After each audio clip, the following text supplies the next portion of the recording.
आपले स्वयंसेवक बंधू भगिनी आणि गावकरी बंधू भगिनी या ठिकाणी आहेत, याचा आनंद मी या ठिकाणी व्यक्त करतो। वृक्षदिंडीमध्ये आपण ही दिंडी पूर्ण गावभर नेणार आहोत आणि त्याच्यानंतर ज्या निश्चित जागा केलेल्या आहे आपण त्या ठिकाणीची पूर्वतयारी म्हणून खड्डे खोदले आहेत आणि त्याच्यानंतर त्याच्यामध्ये आपण वृक्ष लावणार आहोत।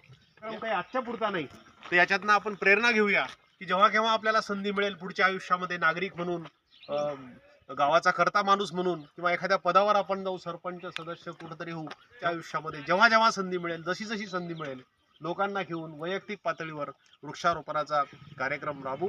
मी गावकऱ्यांचे पुनश्च एकदा स्वागत करतो आणि वृक्षदिंडीला सुरुवात झाली असं घोषित करतो।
पहिला टप्पा आहे आणि या पहिल्या टप्प्यामध्ये आपण गावकऱ्यांच्या साक्षीने आणि टिपाई देवीच्या साक्षीने आपण प्रार्थना करूया की हा जे वृक्ष लावलेले आहेत, छोटे वृक्ष, छोटे झाडं लावलेले आहेत आम्ही, ते फार मोठ्या वृक्षामध्ये रूपांतरित होतील, भूमी सुजलाम सुफलाम होईल आणि या गावामध्ये शांती, सुख आणि सौख्य नांदेल।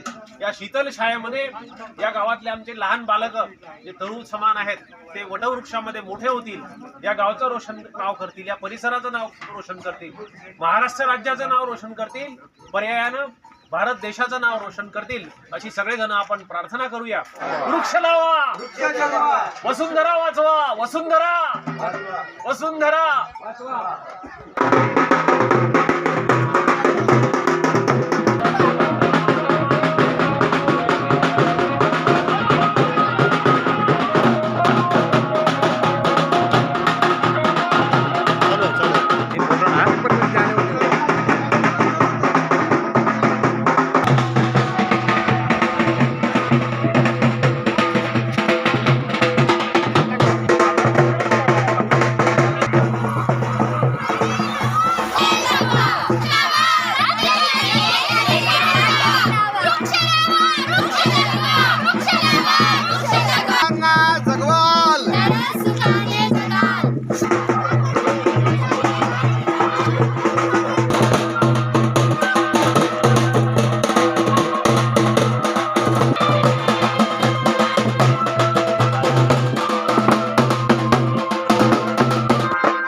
वृक्षदिंडीची सांगता इथं होत आहे आणि मी आनंद व्यक्त करतो की या वृक्षदिंडीमध्ये आपल्या स्वयंसेवकासोबत हे गावकरी बंधू भगिनी या ठिकाणी सहभागी झाले. आनंद विशेष याचा आहे की सगळ्या वयोगटातले नागरिक, स्त्री पुरुष फार मोठ्या संख्येनं यात सहभागी झाले आणि वृक्ष लावा वृक्ष जगवा हा संदेश आपण घरोघर नेऊ शकलो. आणि या सांगतेनंतर आपण वृक्ष कसा लावावा हे आपण घेणार आहोत. आनंदाची बाब म्हणजे मोठा वृक्ष आहे आणि आपण इथून निघून जाणार आहोत नक्की 29 तारखेला. ह्या वृक्षाच्या जबाबदारी हे लोकांनी घेणार आहेत ते लोक, आणि हा वृक्ष नक्की जगणार आहे.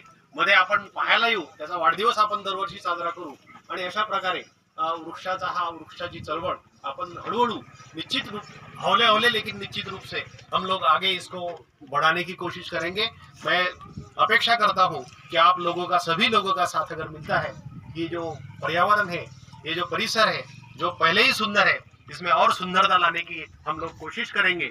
मैं सभी लोगों के आभार व्यक्त करते हुए ये घोषित करता हूँ कि ये वृक्षदिंडी की समाप्ति सांगता आज यहाँ हो गई है, लेकिन वृक्ष हम लगा रहे हैं.